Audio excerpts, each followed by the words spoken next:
No cometan el error de hablar en un lenguaje que el pobre pueblo no entienda. Si tienen ganas de hablar asuntos esotéricos elevados, que lo hagan en el círculo esotérico, que lo hagan en tercera cámara o en segunda, pero no ante el pueblo. Creo que el pueblo merece alguna consideración. Al pueblo se le debe hablar sin términos técnicos de ninguna especie, porque el pueblo no entiende tales términos. Se le debe hablar en un lenguaje muy simple, muy sencillo, al alcance de todos. Nunca se debe usar la tribuna para herir a alguien con la palabra. Jamás se debe tratar de ironizar o satirizar en alguna forma al auditorio, al pueblo, a los fieles. La palabra debe salir del corazón, no de los distintos agregados psíquicos que llevamos dentro. Con profundo dolor me doy cuenta que cuando alguien habla,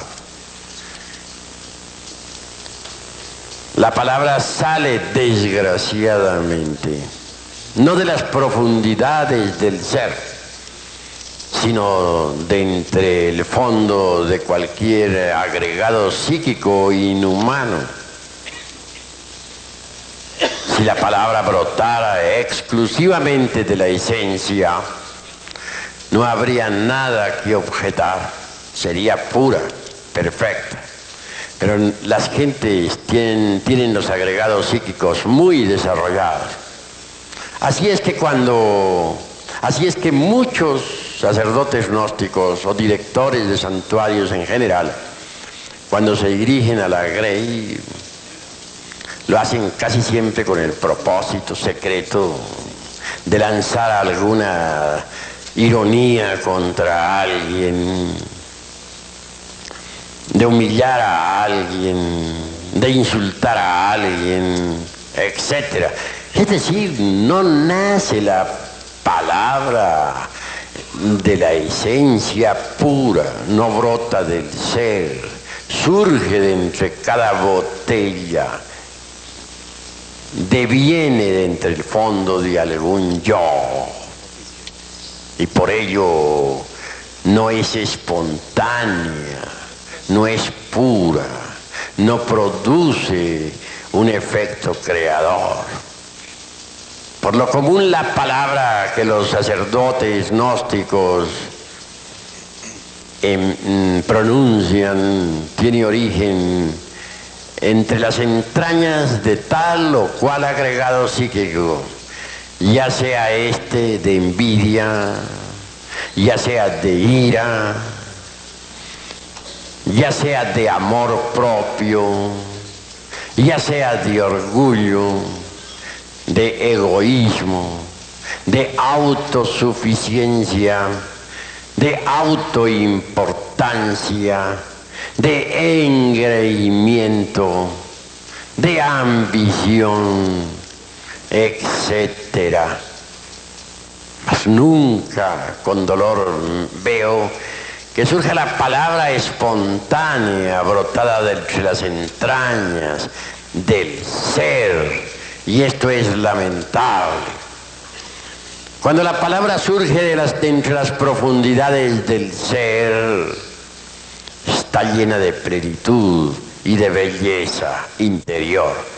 Mas cuando la palabra surge de entre las entrañas de tal o cual agregado psíquico, está condicionada por el mismo, no tiene elasticidad, no tiene ductibilidad, no goza de plenitud, no es íntegra y produce en el ambiente discordias, problemas de toda especie.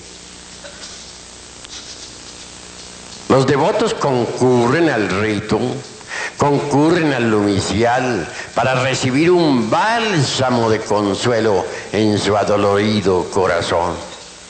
Mas si se le da a los devotos en vez de miel, hiel, ¿qué alivio podrían tener?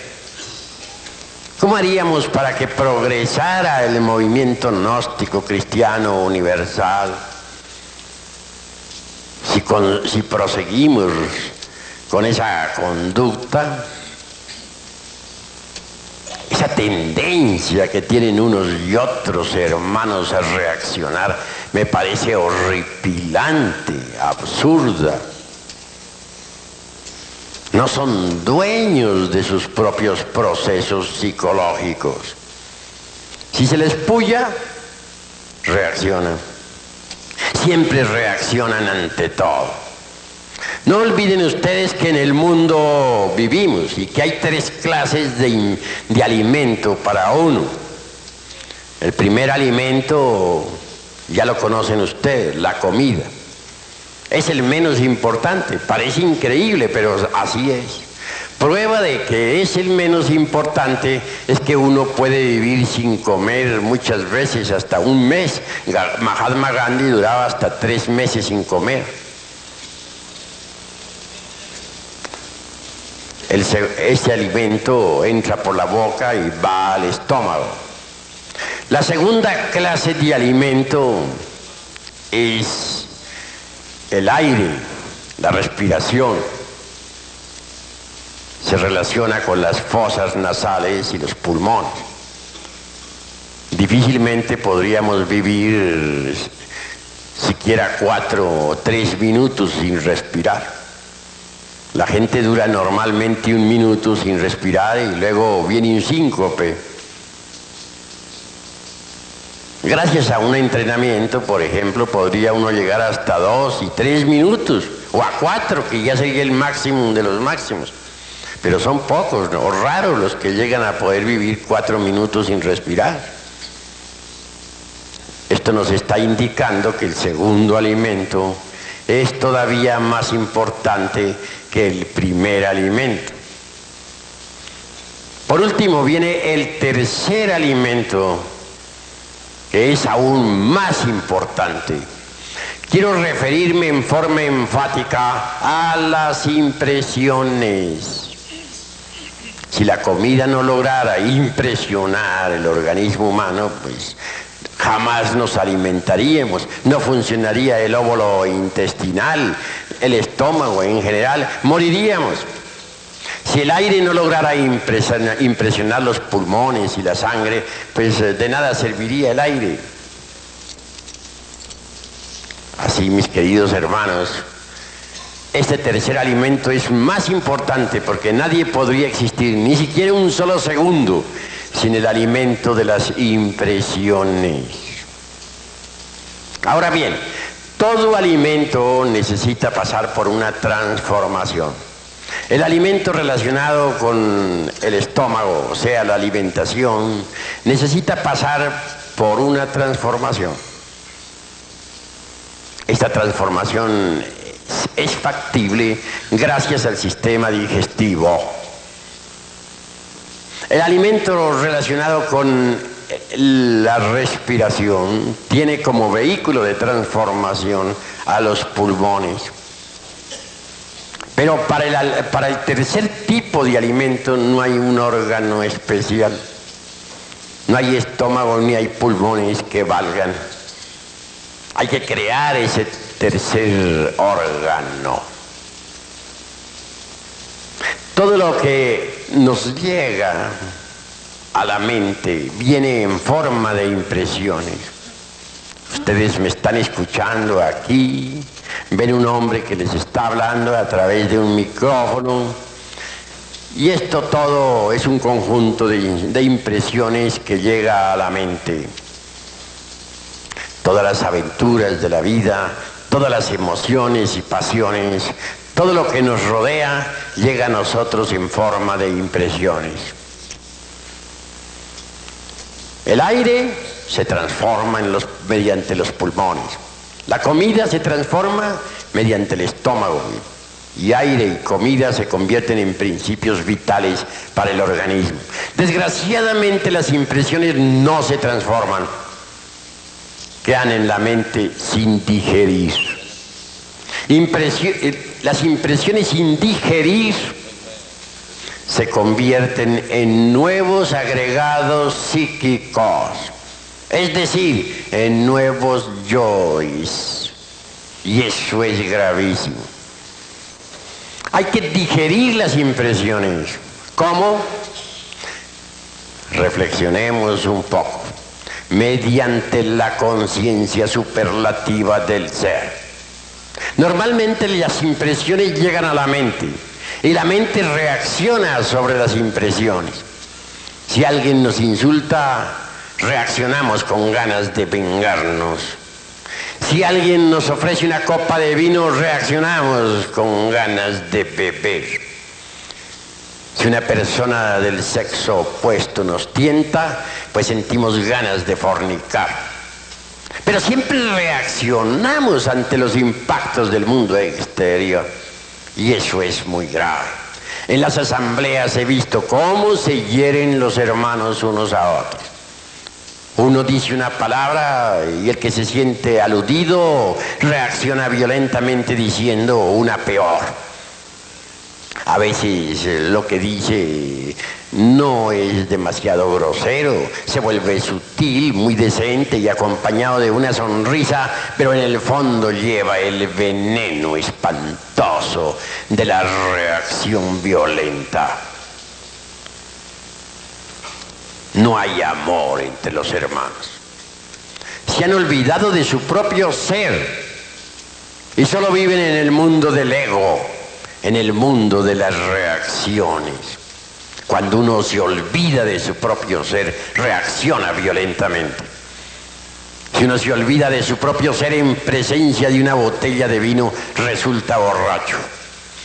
Si uno se olvida de su propio ser en presencia de una persona del sexo opuesto, resulta fornicando. Si uno se olvida de su propio ser interior profundo en presencia de un insultador, resulta insultando. Lo más grave en la vida es olvidarse de sí mismo. Así que es necesario transformar las impresiones, y eso solamente es posible interponiendo entre las diversas vibraciones del mundo exterior y la mente, la propia conciencia. Cuando uno interpone entre las impresiones y la mente eso que se llama conciencia, es obvio que las impresiones se transforman en fuerzas y poderes de orden superior. Normalmente las impresiones están constituidas por un hidrógeno muy pesado, el hidrógeno 48. Cuando uno interpone entre las impresiones y la mente la conciencia, el hidrógeno 48 se transforma en 24, que sirve para el alimento del cuerpo astral. A su vez, el excedente del 24 se transforma en hidrógeno 12, que sirve para el alimento del cuerpo mental. Y por último, el hidrógeno 12, el excedente, repito, se transforma en hidrógeno 6, que sirve para el alimento del cuerpo causal. Pero si uno no transforma las impresiones, estas se convierten en nuevos agregados psíquicos, en nuevos yoes. Así que debemos transformar las impresiones mediante la conciencia. Es muy fácil interponer la conciencia entre la mente y las impresiones, entre las impresiones y la mente. Para recibir las impresiones con la conciencia y no con la mente, solo se necesita no olvidarnos de sí mismos en un instante dado. Si alguien en cualquier momento nos está hiriendo con la palabra, no debemos olvidarnos de nuestro propio ser. No debemos permitir que la mente reaccione. No debemos permitir que intervenga el mí mismo, el amor propio, el orgullo, el engreimiento, etc. En esos